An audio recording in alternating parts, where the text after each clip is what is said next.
음, 예, 오늘 말씀드린 대로 우리 성탄절을 앞두고 우리 자녀들과 함께 성탄맞이 축하 찬양 예배로 그렇게 드립니다. 사실 전에는 우리 자녀들과 함께 이렇게 성탄맞이 축하 찬양 예배를 언제 드렸냐 하면 성탄절 전 주일 오후 예배, 오늘 오후 예배 시간에 드렸거든요. 그런데 이제 우리 오후 예배에 모이는 숫자가 이렇게 많지 않다 보니까 우리 자녀들에게도 좀 우리 성도들이 다 모이는 오전 예배 때 우리 어른들과 함께 하나님 앞에 축하 찬양 예배를 드리는 게 좋겠다. 그래서 오늘 오전 예배 때 그렇게 되었습니다. 여러분, 우리 올해 교회 표를 보시는 대로 어떻게 했어요? 다음 세대와 함께 다음 세대를 중심으로 하나 되는 교회. 그래서 어떻게든 우리 자녀들과 함께 좀 믿음으로 하나 돼서 함께 믿음을 세워보자 이렇게 애를 썼습니다만은, 사실은 교회가 처음 시작할 때에는 이런 노력을 할 필요가 없었습니다. 우리가 자녀들과 함께 다음 세대와 함께 믿음으로 하나 돼 이렇게 할 필요가 없었어요. 왜냐하면 교회가 처음 시작하는 초대교회 시절에는 자녀들과 함께 늘 함께 예배를 드렸기 때문에 그렇습니다. 그런데 이제 세상에서 세상 교육이 발달하면서 세상 교육이 우리 자녀들 학교에서 어떻게 교육하기 시작했냐면 발달 시기에 맞춰서 어릴 때는 어린아이에 맞게 또 청소년은 청소년에 맞게 이렇게 발달 시기에 따라서 학교 이렇게 학습을 하다 보니 이제 우리가 아는 것처럼 유치원 또 초등학교, 중학교, 고등학교 이게 생겨나게 된 거죠. 그런 세상의 교육법이 이제 교회 안으로 들어오면서 교회 안에서도 그래, 우리가 아이들에게 맞게, 아이들 연령에 맞게, 발달에 맞게 신앙교육을 시키는 게 좋겠다. 그래서 교회 안에서도 이렇게 학교처럼 그런 구분이 생겨나기 시작한 거죠. 유아유치부, 어떤 교회는 유아부, 유치부 따로 있는 교회도 있고, 아동부, 청소년부, 청년부 이렇게 따로 이렇게 교육을 하게 된 것입니다. 이게 좋은 점도 있지만, 그러나 이렇게 우리가 신앙교육을 실시하면서 잃어버린 것도 있게 됐구나라고 하는 것을 발견했어요. 그게 뭐냐 하면 바로 교회 안에 세대 간의 단절이 생겨나게 됐다라고 하는 겁니다. 그러다 보니까 함께 자녀들과 함께 예배 잘 드리지 못하고 아이들은 아이들 따로 장년들은 장년들 따로 그러다 보니까 우리 어른들의 믿음이 자연스럽게 자녀들에게로 이어지는 것들이 원활하지 않게 됐고, 나중에는 예배 드리면서 부르는 찬양도 너무 다르다 보니까 우리는 그렇게 큰 어려움을 못 느낍니다만은 어떤 교회에서는 이 아이들과 어른들이 함께 모여서 예배 드리는 게 너무 어렵게 되는, 예배도 같이 드리기 힘들게 되는 이런 이제 현상이 벌어지게 된 것이죠. 그래서 이런 폐해를 극복해 보고자 많은 교회들이 뭘 시도하고 있냐 하면은 세대 통합 예배, 오늘도 우리가 세대 통합 예배입니다만은 세대 통합 예배를 실시하게 됐습니다. 그래서 이걸 잘하는 교회는 어떻게 하냐면 자녀들을 11시 주일날 11시 예배의 중심에 세워요. 우리는 이렇게 오랜만에 한번 아이들 준비해서 찬양 드리는 걸 하지만 어떤 교회는 이걸 매주마다 이렇게 하는 교회가 있습니다. 그래서 아이들을 예배의 중심에 세워서 아이들이 예배에 적극적으로 참여하게 하고 자기들이 예배를 준비하고 신앙을 고백한다든지 말씀을 읽는다든지 찬양을 드린다든지 이렇게 하면서 아이들이 믿음이 잘 성장하는 것을 보면서 부모들이 어떻게 됐느냐? 그 교회에 더 헌신하게 됐다는 거예요. 그래서 온 가족이 예배에 참여하고 믿음을 세워가고 헌신하게 되다 보니 오히려 교회가 숫자적으로도 부흥하는 결과를 가져오더라. 그 잘하는 교회가 대표적으로 더 당진에 있는 동일교회인데 우리 교회가 지난 여름에 그 교회를 탐방하고 왔습니다. 어떻게 하면 우리 교회도 그렇게 믿음으로 하나 돼서 부흥하는 교회가 될 수 있을까? 여러분, 우리 자녀들의 신앙교육, 이거를 우리 모두가 교회 학교에만 맡겨두지 말고, 원래는 우리 자녀들의 신앙교육은 하나님께서 1차적으로 누구에게 맡기신 거예요? 여러분, 부모들에게 맡기신 것인 줄로 믿습니다. 그래서 교회학교 교사나 교회학교 목사님, 전도사님들에게 맡겨놓고 난 모르겠다 이렇게 하면 안 된다는 겁니다. 이거는 우리 부모들에게 맡기신 일이기 때문에 어떻게든지 우리에게 맡기신 사명, 자녀 신앙교육의 사명을 잘 감당할 수 있는, 그래서 하나님 앞에 칭찬받게 되고 우리 자녀들이 믿음으로 잘 성장하게 돼서 정말 자자손손 우리들의 믿음이 계승되고 하나님 앞에 쓰임받고 복을 받는 신앙의 명문 가문들이 다 되는 그런 우리 신암교회 될 수 있기를 주님의 이름으로 축복합니다. 예, 내년 우리 교회표 우리 당에서 결정 이렇게 했어요. 26년 같이 한번 읽어보겠습니다. 시작. 기도하기를 힘쓰며 다음 세대와 함께 부흥하는 교회. 한번 다 같이 합니다. 시작. 기도하기를 힘쓰며 다음 세대와 함께 부흥하는 교회. 사랑하는 여러분, 내년 우리 교회 꼭 이런 교회 될 수 있기를 주님의 이름으로 축복합니다. 기도하기를 힘쓰십시다. 하나님 앞에 열심을 내십시다. 하나님의 은혜 가운데 부흥하는, 다음 세대와 함께 부흥하는 교회가 될 수 있기를 주님의 이름으로 축복합니다. 자, 오늘 이제 우리 성탄절 앞두고 우리 자녀들과 함께 성탄맞이 축하 찬양 예배로 드렸는데, 여러분 다시 말씀드리지만은 오늘 우리 자녀들이 준비한 찬양은 늘 말씀드리지만 발표가 아닙니다. 발표가 아니에요. 발표가 아니고 하나님께 드리는 찬양이다. 오늘 우리는 발표회를 보러 온 게 아니고 하나님께 우리 자녀들과 함께 축하 찬양 예배를 드리러 온 거다. 여러분, 제가 계속해서 강조합니다. 여러분, 왜 그러냐 하면 발표회다 그러면 주인공이 누구냐? 아이들이 주인공이고 그 아이들의 재롱을 보는 부모들이 주인공이 될 수 있어요.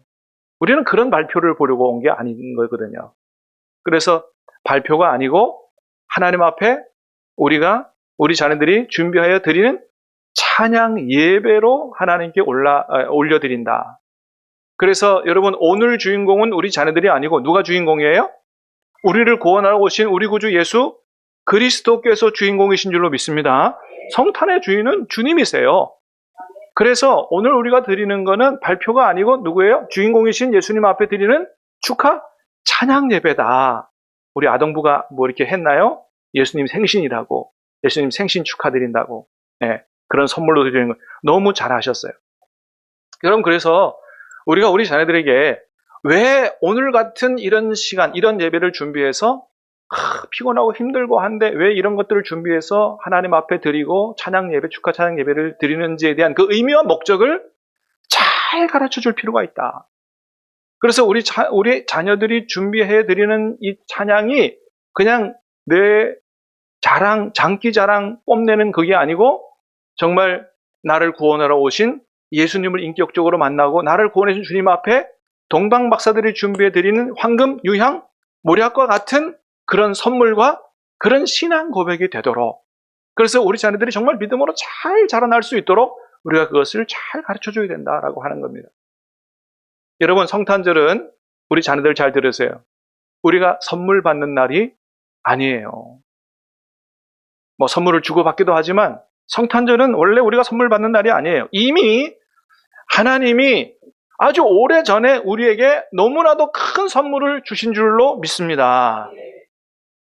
오늘 성탄절 맞아서 받는 선물과 비교할 수 없는 어마어마한 선물을 주셨어요. 어마어마한 선물을 주셨기 때문에 성탄절은 어떤 날이에요? 그 큰 선물을 이미 주신 하나님 앞에 감사와 찬양과 영광을 돌리는 날이 그게 바로 성탄절이다라고 하는 거예요.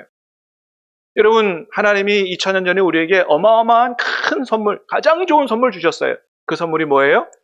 바로 아기 예수님이잖아요. 아기 예수님. 여러분, 오늘 2장 10절 11절 말씀을 한번 보겠습니다. 시작.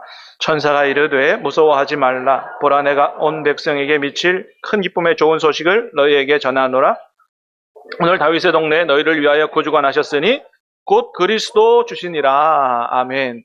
2000년 전 성탄절에 하나님이 우리에게 큰 선물을 주셨는데 어떤 선물이냐 하면 온 백성에게 미칠 큰 기쁨의 좋은 소식이다. 정말 모든 사람들에게 미치는 큰 기쁨의 좋은 소식. 그냥 기쁨 소식도 아니에요. 큰 기쁨의 좋은 소식이라는 거예요. 자, 그 소식이 뭐예요? 11절에 보니까 오늘 다윗의 동네에 너희를 위하여 누가 나셨으니 구주가 나셨으니 곧 그리스도 주시니라. 누구를 주신 게 가장 큰 선물이다. 예수님 주신 것이 가장 큰 선물이라고 하는 거예요. 여러분, 성탄절은 하나님이 우리에게 가장 큰 선물을 주신 가장 큰 기쁨의 날인데 어떻습니까? 여러분, 성탄절 생각하면 여러분 마음속에 큰 기쁨이 있으세요? 정말 하나님께서 우리에게 가장 큰 기쁨의 좋은 소식의 선물을 주신 날인데 그런 큰 기쁨이 있으세요? 그래야 한다는 거예요. 왜요? 정말 어마어마한 선물을 우리에게 주신 날이기 때문에. 그 선물은 바로 예수님이신데 그분이 구주시라고 그랬어요. 구주. 여러분, 구주라고 하는 말은 뭐예요? 우리의 구원자다. 예수님은 우리의 구원자로 오셨다라고 하는 말입니다. 예수님이 우리를 구원하러 오셨다는 거예요. 예수님이 우리의 구주로 오셨다는 것은 뭘 전제하는 말이냐 하면 우리가 어떤 어려움에 빠져서 우리의 힘으로 도저히 스스로 헤어나올 수 없는 그런 구렁텅이에 빠져 있다라고 하는 것을 전제하는 겁니다. 왜요? 그래서 예수님이 우리를 구원하러 오셨기 때문이죠. 우리 힘으로는 도저히 헤어나올 수 없는 그런 구렁텅이에 빠져 있다고 하는 것을 말하는데 그게 뭐냐? 죄와 지옥의 권세입니다. 죄와 지옥의 권세. 여러분, 어떤 분은 천국, 지옥 얘기하면은 아유, 세상에 목사님 지금 시대가 어떤 시대인데 천국, 지옥 얘기를 합니까? 뭐 이런 생각을 하시는 분이 있어요. 그러나 여러분, 시대가 어떻게 됐든 간에 천국과 지옥이 있으면 반드시 어디 가야 돼요? 관심 없으세요? 여러분, 시대가 어떻게 됐든 간에 뭐 AI가 어떻고 뭐 별 희한한 얘기를 다 해도 정말 천국과 지옥이 있으면 절대로 지옥은 가지 말아야 되고 천국에 가야 될 줄로 믿습니다. 성경이 하나님 말씀이고 하나님 말씀이 진리일진데 여러분, 천국과 지옥이 있는 줄로 믿으시기를 바랍니다. 그러면 지옥 가지 말고 천국 가야 되는 거예요. 사실은 오늘 본문 가지고 별로 설교하고 싶은 마음이 없었어요. 왜냐하면 너무 많이 들었고 너무 잘 아는 본문이기 때문에 그래요. 그런데 이 본문이 자꾸 마음에 와 닿으면서 제 마음속에 우리 오늘 특별히 자녀들에게 복음을 전해야 된다라고 하는 마음이 강하게 들었어요. 누가 주신 마음일까요? 성령께서 주신 마음인 줄로 믿습니다. 제 마음은 별로 이 부분 갖고 설교하고 싶지 않은데 복음을 전해야 된다는 아주 강한 마음이 들었어요. 그래서 하나님이 주시는 마음인 줄 알고 그렇게 하겠습니다. 순종했는데. 그래서 오늘 제가 우리 자녀들이 알고 믿고 있지만 다시 한번 복음을 전하려고 그래요. 우리 자녀들에게. 우리 자녀들 보세요. 여러분, 천국과 지옥이 있어요? 없어요? 우리 자녀들 믿습니까? 야, 수아가 제일 크게 답변하네. 누집 자식인지. 참 잘 키웠어요. 자, 천국과 지옥이 있다면 어디는 가지 말아야 돼요? 지옥 가지 말아야 돼요. 어디 가야 돼요? 천국 가야 돼요. 그런데 여러분, 성경은, 하나님 말씀은 죄 용서를 받지 못한 사람은 천국에 갈 수 없다고 말씀합니다. 그러니까 천국에 가려면 뭘 해야 돼요? 착하게 산다고 하는 게 아니에요. 죄 용서를 받아야 돼요. 로마서 1장 29절 이하에 보면 하나님이 사형에 해당한다고 정한 대표적 21가지 죄가 있어요. 자, 한번 보겠습니다. 내가 여기 해당되는지 안 되는지. 시작. 곧 모든 불의, 추악, 탐욕, 악의가 가득한 자요. 시기, 살인, 분쟁, 사기, 악독이 가득한 자요. 수군수군하는 자요. 비방하는 자요. 하나님께서 미워하시는 자요. 능욕하는 자요. 교만한 자요. 자랑하는 자요. 악을 도모하는 자요. 부모를 거역하는 자요. 우매한 자요. 배약하는 자요. 무자비한 자라. 그들이 이 같은 일을 행하는 자는 사형에 해당한다고 하나님께서 정하심을 알고도 자기들만 행할 뿐 아니라 또한 그런 일을 행하는 자들을 옳다 하느니라. 아멘. 하나님이 이 같은 일을 행하는 자는 어디에 해당한다고 정하셨다고요? 사형에 해당한다고 정하셨다. 하나님의 사형에 해당한다고 정하셨으면 그 사람은 어디 가는 사람이라는 거예요? 지옥 가는 사람이다. 근데 그 지옥 가는 죄가 어떤 죄도 있어요? 시기하는 죄도 어디 가는 죄라고요? 지옥 가는 죄다.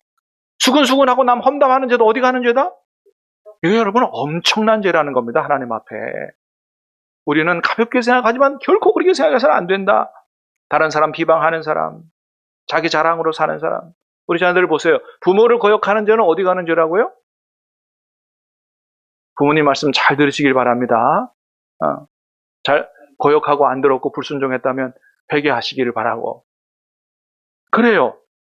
그래서 여기에 해당되지 않는 사람이 한 사람도 없다는 거예요. 그래서 로마서 3장 10절은 뭐라 그래요? 시작.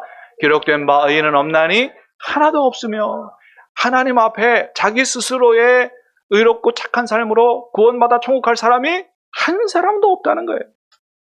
모든 사람이 하나님 앞에서 사형에 해당하는 죄를 짓고 다 지옥에 떨어질 운명에 처해 있다는 겁니다. 그런데 하나님은, 우리를 만드신 하나님은 하나님의 형상대로 만든 사람들을 너무너무 사랑하셔서 우리가 지옥에 영원히 떨어져 멸망하기를 원치 않으시고 어떻게든 우리를 구원하시려고 그렇게 애를 쓰셨다는 거예요. 그래서 우리를 구원하시려고 누구를 보내셨다고요?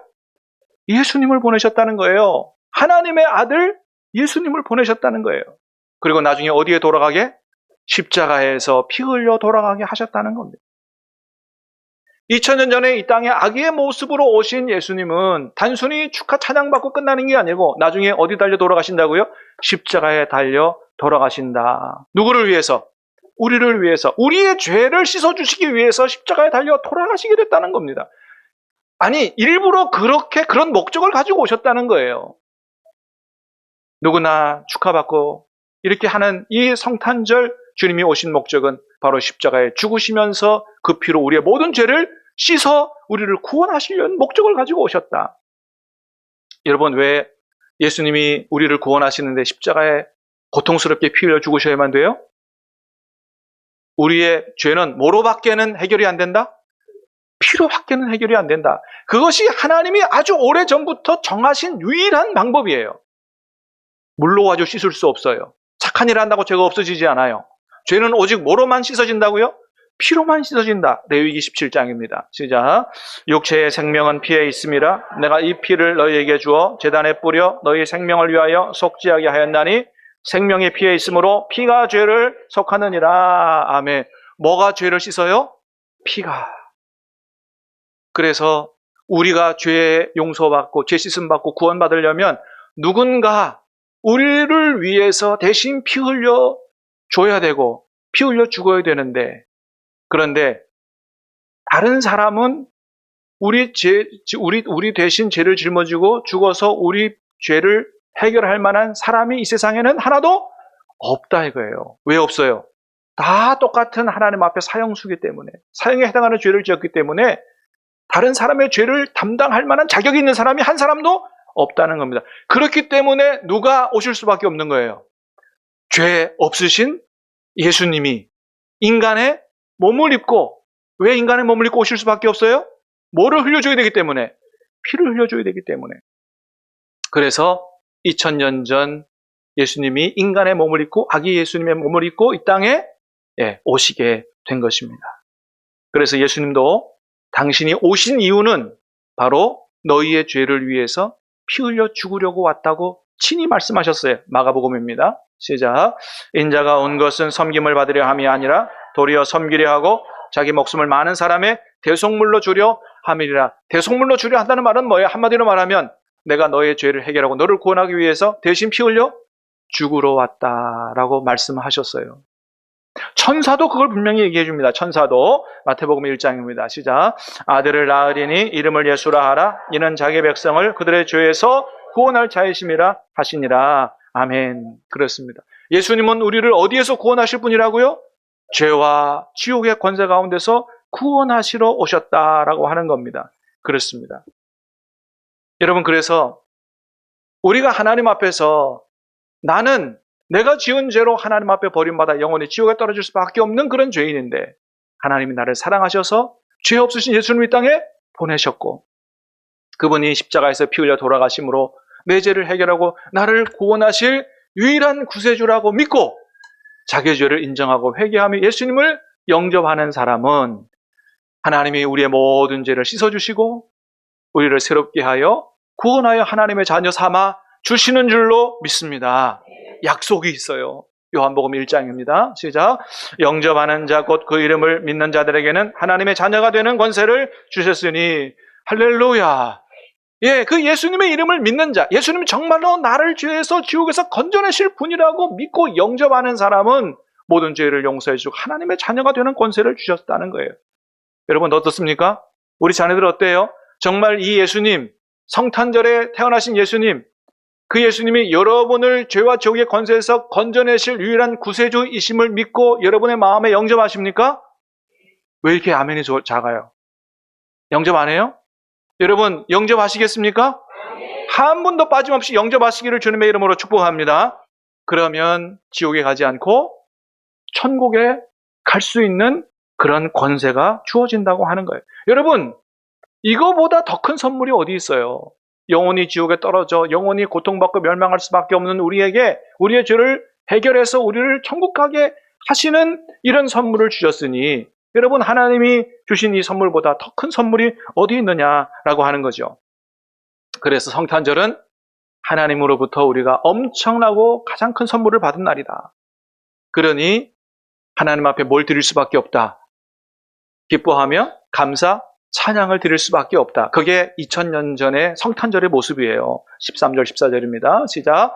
호련히 수많은 천군이 그 천사들과 함께 하나님을 찬송하여 이르되 지극히 높은 곳에서는 하나님께 영광이요 땅에서는 하나님이 기뻐하신 사람들 중에 평화로다 하니라. 예수님이 이 땅에 오셨을 때 먼저는 어디에서 찬양 소리가 울려 퍼졌느냐? 하늘에서 천군 천사가 하나님을 찬송했어요. 그렇습니다. 성탄절은 하나님께서 찬양을 받으시기에 합당하신 날이에요. 그리고 예수님을 통해서 영광을 받으셨다는 거예요. 지극히 높으신 하나님께 영광이요. 땅에서는 기뻐하신 사람들 중에 평화로다. 선택받은 사람들, 구원받은 사람들, 우리들에게는 뭐가 임한 날이라고요? 평화가 임한 날이다. 이 평화는 관계적인 평화를 의미해요. 원래 죄로 말미암아 하나님과 우리가 원수되었는데 예수님으로 말미암아 우리가 하나님과의 관계를 회복하고 하나님과 평화를 누리게 됐다. 그래서 여러분 우리가 이렇게 하나님 앞에 나와 하나님 앞에 감사함으로 예배를 드릴 수 있게 된 것입니다. 여러분 하나님과 화목하게 될 수 있기를 주님의 이름으로 축복합니다. 하나님과 화목하게 지내세요. 그 축복을 누리시기를 바랍니다. 여러분 성탄절은 우리 예수님의 탄생하신 생일날이기도 하지만 우리를 구원하러 오신 하나님 앞에 우리가 찬양으로 영광을 돌리는 날이기도 합니다. 오늘 우리 자녀들이 준비한 찬양을 우리 주님께서 우리 하나님께서 기뻐 받아 주신 줄로 믿습니다. 성탄의 기쁨과 은총이 저와 여러분의 마음속에 충만하게 임하기를 주님의 이름으로 축복합니다. 우리 찬양하고 기도하겠습니다.